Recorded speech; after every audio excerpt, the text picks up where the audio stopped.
What is good, ladies, gentlemen, listeners of the Didn't Ask Podcast? Welcome back to another episode of this right here podcast, the Didn't Ask Podcast. How's everybody doing? Hope you had a good weekend. I certainly did. This is the first week that I'm going to be starting as a full-time member of the job that I was working for a year and a half. But now, we're officially part of the team, which means that there are a whole bunch of meetings and a whole bunch of clients that we are gonna get, like that I am gonna get, I should say.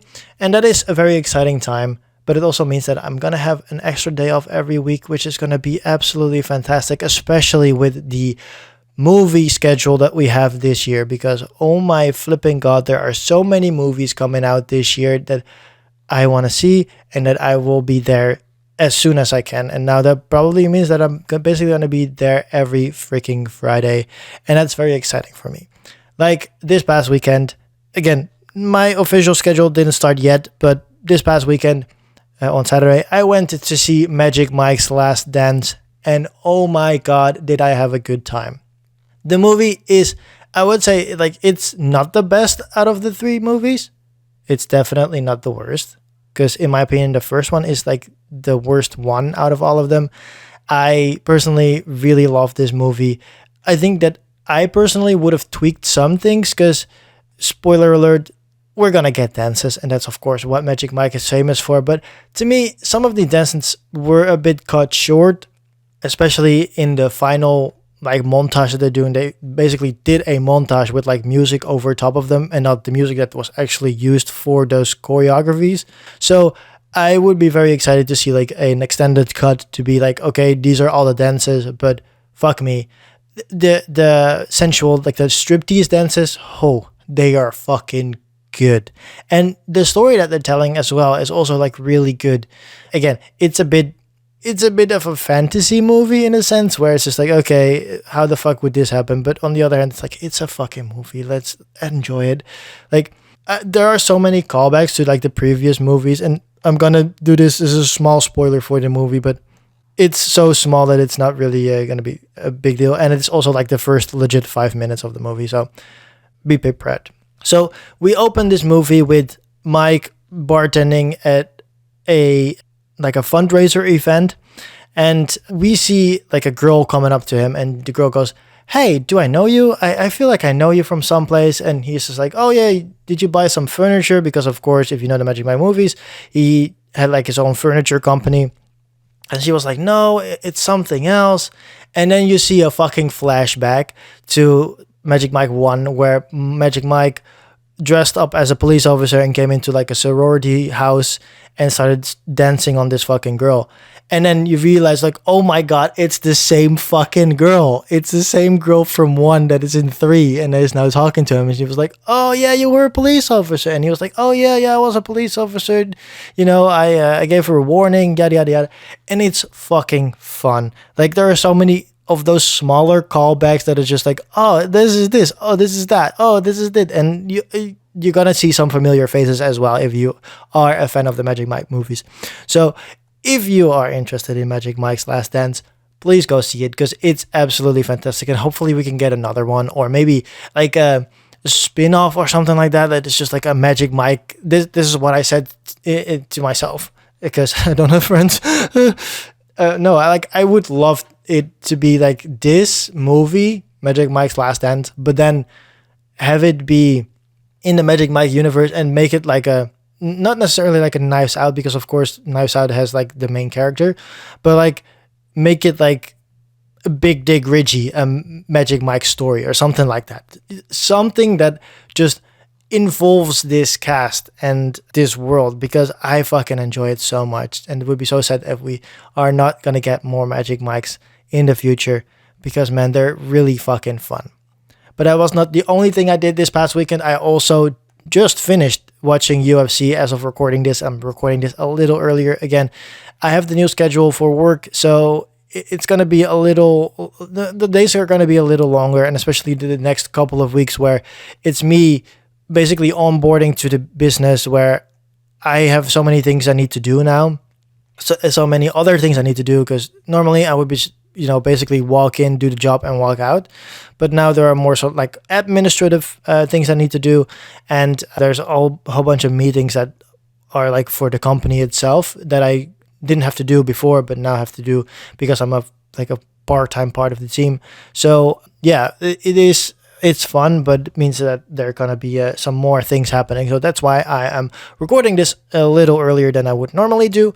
But what I wanted to say was that I just finished watching UFC, where we had Islam Makhachev fighting Alexander the Great Volkanovski in the main event of UFC 285. I always fucking forget the numbers of this shit. I'm sorry. But at least they were in Perth, Australia. Of course, Volkanovski, an Australian who fucking smashed it, bro.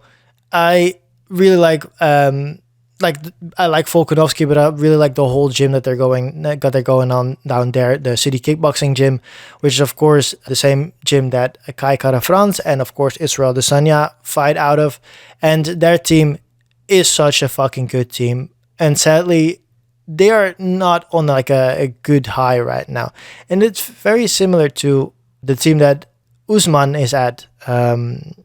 Jeez, I legitimately had this name on the top of my head, but I forgot about it, so I apologize. Trevor Whitman. That's Trevor Whitman's team. They are also like, they were at the top of the fucking league, and now they're just floundering. And it's very sad to see, but, you know, it's the fighting game. And Volkanovski, like I said, he basically went there. He went up, of course, in weight to fight Islam Makhachev. And for him, to me, it was kind of like a can't-lose situation where even if he lost, he would lose the streak that he had going. But at the same time, he also still is the champion. He's still the featherweight champion, so he's not losing that. And if he loses, it also shows like, oh, well, he didn't make it up, similar to Israel Adesanya, but also show that, hey, he could stay up there, right? I think that if you would put anybody else across from Volkanovski, he probably would have won in that division, which is kind of crazy. And that also shows how fucking good Islam Makhachev is. And we have known that from the Dagistanis. But yeah, it was a very fun fight, very intense as well. But yeah, congrats to Islam for retaining his title. And good luck to Alex Volkanovski, who has to fight Yair Rodriguez in the future to unify those title belts. So that's going to be a hard one as well for him. But I have confidence in him. And of course, Israel Adesanya is fighting soon as well, relatively soon, again, to get his title back that he lost to Alex Pereira. So City Kickboxing Gym is to do some work in the next couple of months. But I think that they will get things going, rolling again, because that's what they do. Well, this is not a podcast where I talk to you about the sports I'm watching, the movies that I've watched. No. This is a podcast where I dive into the world of Reddit to see what that people asked Reddit and didn't ask me. This is episode 100, the big episode we've all been looking for, and that comes with a special announcement. And that special announcement is that this will be the last episode of this right here podcast. Yes, you heard that correctly. This is going to be the last episode of this podcast for now. I've done 100 episodes, which is something that I would never have imagined that I would be able to do, because it's been a trek, right? I've basically done this podcast for 100 weeks straight, and there was, I believe, 1, maybe 2 weeks that I skipped because one, I got sick, and one, there was no ability for me to record, I think, something like that. So I'm very proud that I have done this for so many weeks, so many episodes. But I feel like I have come to an end of the Ask Reddit, because there are very similar questions coming up every fucking time now. And that's not what this podcast is about. You know, I don't want to repeat myself constantly, and that's because that's just not fun. But also, it's a thing that now with my new schedule, things are going to be a little bit different. So I hope that we're going to fit a podcast recording in. You know, that's something that we need to look at. But I also feel like there are so many things, other things I would like to talk about, and maybe make things a little bit more personal, in the sense that, hey, I really like talking about sports, and I really like talking about movies. And like I said, this year is going to be an insane year with movies, with, again, Magic Mike's Last Dance just happening. We have Ant-Man and the Wasp next week. Then we're going to get John Wick. Next month, we're going to get Super Mario. After that, we're going to get Fast 10 after that. Like, there's so many flipping movies coming out. We're gonna get the Marvels, which is debuting on my birthday, so it's gonna be a real fun time, and I'm very excited to see how that is going to work out. You know what I mean? And I am very excited to talk to people about that, and to talk to you guys about that. So I'm thinking about doing a podcast basically talking about my hobby. So talking about movies for like 15 minutes or something like that, and then maybe diving into the worlds of sports, entertainment, and just sports as a whole, because the Formula One season is about to start as well. We're 2 weeks away from that, so that's very exciting, because of course they're going to start testing in 2 weeks in Bahrain, and then a week later we're going to get the first race in Bahrain. So it's going to be a very exciting time to talk about sports. So again, with my new schedule, things are going to change a little bit. We're going to see how it's going to work out. But for now, this is going to be the last episode of the Didn't Ask podcast. But we're going to go out with a bang. So let's jump into the first question coming from the Ask Reddit subreddit for today, asked by user jhill520. And they ask, what would happen if everyone over 70 died tomorrow? This is something that I also forgot to say. So let me reel it back a little bit. This is basically going to be not safe for work episode. So if you're listening to this on fucking full blast, I'm sorry. You have the time to jump out now. But this is the warm-up question, right? What would happen if everyone over 70 died tomorrow? It's the warm-up question. So if you don't want to hear the not safe for work questions, put some earbuds in if you want anybody to hear it, or just, post this podcast, and then I will just thank you for listening. What would happen, for the third time, what would happen if everyone over 70 died tomorrow? I think that the question is, how is this going to happen? Is this going to be like the Bible thing where it's like the rapture going to happen, where it's just like everybody over 70 just disappears? Because that would be a very interesting thing to happen. And also, because that has repercussions to the rest of us, right? Because if they would have just all dropped dead in a second, that means that we're gonna be fucked with like burials and cremations and stuff like that, because those things will be backed up, because we had that during the corona pandemic where people had to be fucking in a fridge for fucking 2 weeks because there was no space for them to be cremated or buried or whatever. So that is gonna be a fucking issue. But overall, I think that for some things, like it would have benefits. But again, I think that most of these things will have benefits whatever happens, because if all kids died, it's going to have some benefits there as well, right? And I'm not saying that I want all kids to die, please, no. And I'm again not saying that I want all 70-year-olds to die, 70-plus-year-olds to die.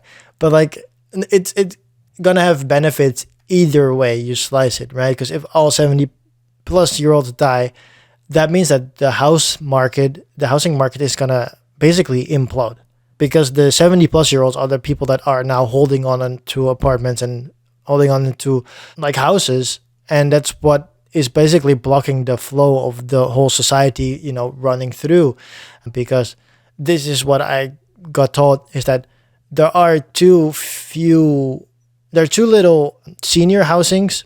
So that means that people that are seniors have no ability to basically flow through to the next phase in their life, and therefore they're staying in like family homes. But that means that young folk like me that have like small families cannot grow into their family homes, and therefore their apartments are stuck, and you know what the fuck go on. It just keeps going. So what would happen if every 70-year-old died tomorrow? That would fix a whole bunch of shit, because again, that would be the senior apartments, like the assisted living and stuff like that, that would all clear up. And that means that we will have, first off, probably more caring assistance and stuff like that, like medical support in the medical field itself. So that would be great for younger people. But it will also help further the housing market, where people are starting to get that flow back, that older people can now move to senior livings, and then the young families can go into family homes, and then people like me who just started out the living can move into apartments that are hopefully more affordable. So going back to the question asked by user jhill520, what would happen if everyone over 70 died? I think that, again, it depends on how it happens. If it's a fucking rapture, then we're good in that sense of the way. But if people would just drop dead, I would be very sad, of course, because I would lose my grandparents, both of them on both sides. But yeah, we would have very much an issue with the burial and stuff like that. But if they just would disappear, that would be great at that point, I guess, because that would fix that problem. But then, yeah, it would fix the housing market, hopefully, and then make everything a lot cheaper for us to live in. Thank you for your question, Jay-Ho. Moving on to the second question of today. This is a not safe for work fund. So from now on, they're all not safe for work, apart from the MID asshole, I think, but we'll find out. Coming from user improv92. Living or dead, who do you think has been the most powerful sex symbol the world has ever seen? I would probably go by Marilyn Monroe. It's the easy answer, but I think Marilyn Monroe is such an iconic person that we still see nowadays being portrayed by, of course, the movie Blonde, but also just like the statues that she has and the, iconic pose. I think that has been such an iconic thing. And of course, like the stories that are going on about her, that she fucked the president and this and that and stuff like that. Like, I think that is such an important person in the history of just sex as a whole. So I think that would be my answer. Are there other things? I'm scrolling through the comments and some people are just making fun with the green M&Ms. Stupid sexy Flanders, of course, yeah. Oh, somebody's saying Cleopatra, which is also a very good, this one coming from Luther Evils. And they say Cleopatra, undoubtedly, believing herself to be a living goddess, she would use clever stagecraft to seduce or woo potential allies or enemies to reinforce her divine status. And that's a very good one. Yes, that's a very good one. So yeah, I think that those would be the answers to the question. I don't fucking know. Maybe Elvis is up there as well because he did the hip movements and that made all the women go wild. I don't know. Going back to the question asked by user improv92, living or dead, who do you think has been the most powerful sex symbol the world has ever seen? And I would probably say Marilyn Monroe, even though people in the comments are also saying Cleopatra and Elvis. So I think that those are all good options there, if you ask me. Thank you for your question. Moving on to the third question of today, coming from user classic_potential_66. What is something you find attractive that most people don't? I am a big fan of muscular women. And of course, I feel like, I'm in the wrestling community, right? So for me in the wrestling community, it's a little different because I feel like most people are somewhat attracted to people that have like more muscle buildup than other people would be. But to me, I really go fucking wild for a woman that has like nice definition in her muscles. And the best example, of course, I cannot say this without mentioning my queen, Charlotte Flair, who is the SmackDown Women's Champion of the world right now. And I'm very much appreciative of that. I missed her for the 7 to 8 months or whatever the fuck she was away this past year. But I'm very happy that she's back and she has been fucking killing it. She's been looking fantastic. So I've been very happy with that. But if I'm going to say my idyllic woman, I want y'all to look up Lieke Klaver. So that is Liekklaver.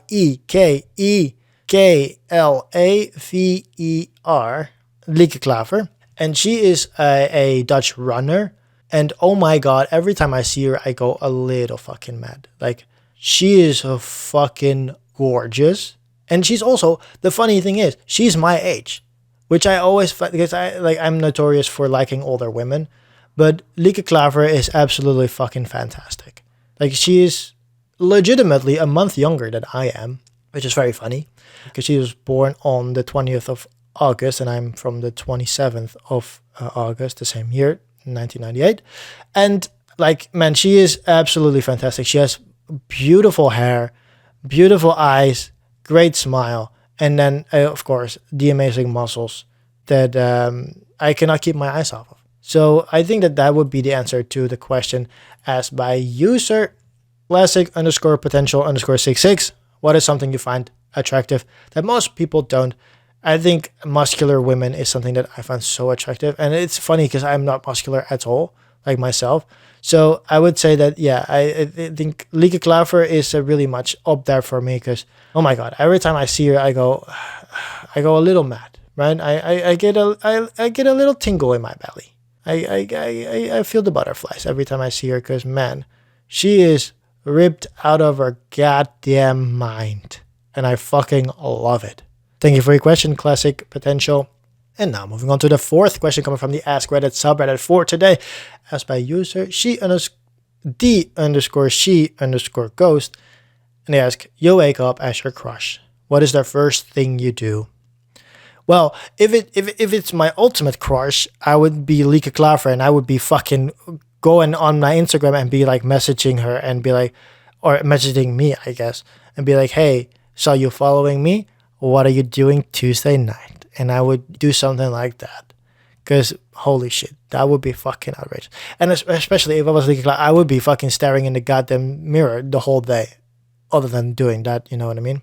But if it was my actual crush that, you know, the person that I could actually get into some sort of relationship with, I would probably go on her phone and then cancel all the meetings all the dates that she has planned out.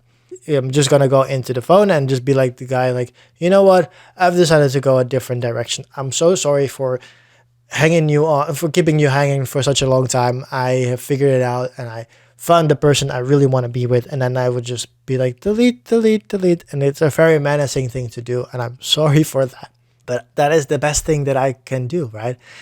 It's increasing my chances of being in love with her, and then again, we would made a date.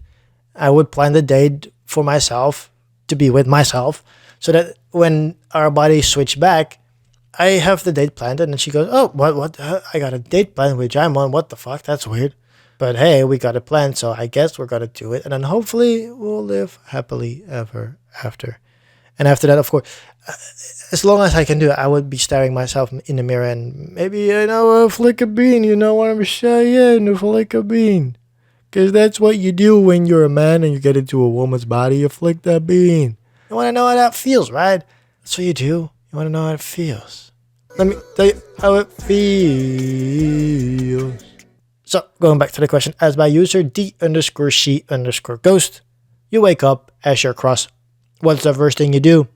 Again, first thing I do would probably be looking at the mirror to be like, what the fuck? Oh my god, look at this body. I've always wondered what this looked like. And then I would probably start deleting all the chats and all the numbers of the people that they have been messaging and be like, okay, I'm sorry, I don't really want to do this anymore. I found somebody else. I think that this is the one, and then just delete all the texts. Just delete all of them. Fuck these people, fuck them all, block them, fucking delete their numbers, everything. And then message myself and be like, hey, you want to go on a date? And be like, oh, I kind of fancy you, haha. And then hopefully that will lead to a very happily ever after, even though the whole relationship is built on lies. So it's probably not the best case scenario for a relationship, but hey, who gives a crap? And now, moving on to the final question of today, coming from user 54554 FR4N1UM. I don't know, it's fucking lead speak, I don't give a fuck. And they ask, should all countries block access for minors to pornography sites like France does? Why or why not? I think it's an interesting question that we can ask ourselves to be like, oh, should we block porn for the younglings? But then on the other hand, it's just like, what's the point? How are we gonna do this, right? Because you can block all the porn sites you want, but people are gonna find ways around it. People are gonna find ways to circumvent just the whole porn site as a whole. Bro, if I go to fucking Twitter right now and type in some search words, sometimes not even related to anything like porn related, right? You're gonna fucking find porn. I've gone to Twitter so many fucking times and just search for something and then be like, oh, you like this? And then it's just porn. And it's fucking weird, right? Because I've also seen, and this is the thing that I find the most offensive, where you have people that legitimately use the trending tab to promote their porn.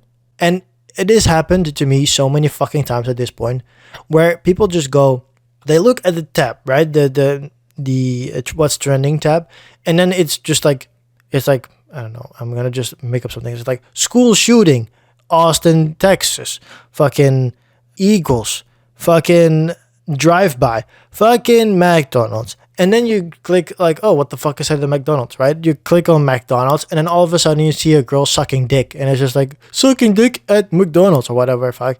Sometimes that is like fucking Twitter, man, and that is like the most quote unquote unoffensive thing, because then at least it is somewhat involving this. But sometimes I legitimately see people that have like a porn video or porn picture, and then they would just basically use all the trending words, the search words, as their message. So whatever picture of whatever search term you press, you're gonna be fucking led to this porno video. So the question is like, what France is doing, is it good? Yes or no? I think that the answer ultimately would be yes, because you're making the access to porn harder. But on the other hand, it's gonna be so fucking easy for these 12-year-olds to go past it, because idiots, I didn't have to fucking go to a porn website to find porn. You can legitimately use, I mean, that's what we did. You know, you use LimeWire or something like that and find it that way. But again, like I'm saying, you can go to fucking Twitter and find porn. You can use other means, you know, you can, if these motherfuckers can fucking find streams of fucking boxing events and UFC events, they can definitely find streams of porn as well. Like, it's not that hard, guys. So, going back to the question asked by user 54554FR4N1UM. Should all countries block access for minors to pornography sites like France does? Why or why not? I would say the simple answer would be yes, because it makes the access to porn harder, and therefore it, you know, keeps the imagination alive for these kids. But on the other hand, it's like, we're going to just add extra hurdles for the people that want to watch porn, like me, and just have nothing really to say about that, because the people that want to watch porn are going to watch porn regardless. And I know from my own experience that it's going to be very easy to find porn somewhere else on a site that's not even related to porn. Like, you can legitimately go to Reddit and find porn on Reddit. Like, it's not that hard. So I would say that, is it a smart thing to block? Maybe, but I think that in the end, you're not going to end up having any benefits for the most part, right? Because the people that want to watch porn are going to watch porn anyway, so they're going to find it somehow. Thank you for your question. And now moving on to the final question of today, coming from the Am I the Asshole subreddit, asked by user Throwaway Wife GED. And they ask, am I the asshole for not acting impressed by my wife's accomplishment? My 28 male, wife 26 female, and I have been married for close to 7 years. That's very long. We currently have 5 kids together, 6 male, 4 male, 3 female, and my wife gave birth to fraternal twins, son and daughter, a year and a half ago. My wife intended to graduate high school the year we got married, but life got in the way. My dad had given me an investor relations type of role at his company, so we were traveling a lot, and then after our kids needed our attention. After our twins were born, my wife was bedridden for longer than we and even the doctors expected. Since we had to hire extra hands to do the childcare tasks that involve mobility, my wife had some time on her hands. My mother told her that her friend who proctors at a testing center said that they give GED tests basically every week, at least across the state of Ohio, and that she should dust off the general education knowledge. She started browsing her laptop and decided to enroll in a GED prep class online. It seems she was better at self-paced learning than the classroom learning, because the stuff they were testing her on came way easier to her now than it did, even though she's been away from structural classroom instructions for many years now. After she was back on her feet, she'd be studying for it after she dropped the older two off to their respective schools. I would see what she was studying, and it looked pretty rudimentary, and I knew that getting a GED basically meant nothing, and that she probably won't be able to apply to anything career-wise or commit full-time to community college, where I doubt the job prospects for students are that great right now either. So my wife ended up taking the test, and the other day she bursted into the room and said, "Yes, I passed. I knew she would, since she was doing well on the practice test and the GED consistently test on the same rudimentary topics. I did not gripe at her, but merely nodded at her and went back to answering an important email from a client. My wife seemed to get upset, and I asked her what was wrong. She said I didn't seem that excited, and I said it's great that she passed, but I've been telling her that it was easy and no big deal. But if she needed something to prove to herself, she knew that the high school concepts, I guess the money was well spent. She got even more upset and said she worked very hard and this was an essential building block to being able to start a career. Am I the asshole? My wife passed her GED test, but she wasn't actually graduating from college and won't be for at least 15 years. I just don't see any immediate applicability to her tests, but I am glad she had something to challenge her while she was coming off being unable to fully care for the kids. I would say, yes, you're the fucking asshole. First off, this whole thing started when you motherfuckers got married and your wife had to move with you because you got a fucking nepotism job from your dad, right? So from that moment on, basically what your wife has been doing has been taking care of you and your kids because she has been moving around the country with you because you were the primary reason why she was doing this, because she could also just be like, hey, motherfucker, I'm out. And she didn't want to do it because she did.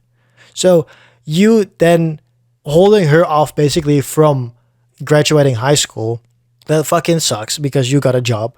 And then she has been in a marriage with you for 7 years. You had 5 kids, I should say. I was thought it was 4, but it was 5 because you got twins. So you had 5 kids, and now all of a sudden you're gonna be a fucking bitch that she got her GED degree. Like, dude, she did the work. While maybe in your eyes it isn't that fucking big of a deal, but hey, she has first off given birth to 5 people, and that's a fucking big accomplishment as it is. Then she has been taking care of you and those 5 fucking kids. So that is a big accomplishment. And now she also did the GED test, just showing that, hey, I got my high school diploma after fucking years of not going to school, and being able to show that, hey, I still got it, and at least start thinking about the future. While it may not be a big deal to you, it is a big deal to her. So I don't understand why you would then basically punch her down and be like, what you did was actually not that great. You blah, blah, blah, blah. Like, what is it in it for you, right? What's the point? There are so many other things that you could have said to her. There's so many other things that you could have done, but you didn't. You decided to be a fucking bitch about this and make sure that you are the fucking alpha male in the fucking household. Like, what are you getting out of this, right? The only thing that you're getting out of this is a fucking upset wife for no fucking reason, because you could have just said, oh man, this was awesome. Let's celebrate. Let's have some nice dinner. You don't have to cook tonight. We're going to go out. That's the only thing you have to done. Then she would have been fine and you would have been totally good as a couple. But you decided that you were going to be the alpha male for that moment and decided to just rail up against her for no fucking reason. So I'm going to say, yes, throw away wife GED. And my asshole for not acting impressed by my wife's accomplishment. I do might add that accomplishment is in between fucking brackets. That's fucked up.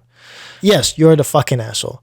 Because your wife has been basically working with you for the past 8 years, basically. I'm assuming something like that. And had to basically quit high school because she had to move with your ass because you got a bullshit nepotism job. And now you cannot even be happy for her when she got the GED that she was learning so hard for. That's a bitch move, dude. That's a bitch move. And that's going to do it for a Didn't Ask podcast. Not for this week, but also for now. I hope you had a good time listening to this podcast. And if you did, please leave a rating on Apple Podcasts and Spotify, because both places give you the ability to leave a rating. Because this podcast is going to just stay up, right? It's going to stay up. It's going to keep gathering more viewers. So hopefully you enjoyed this.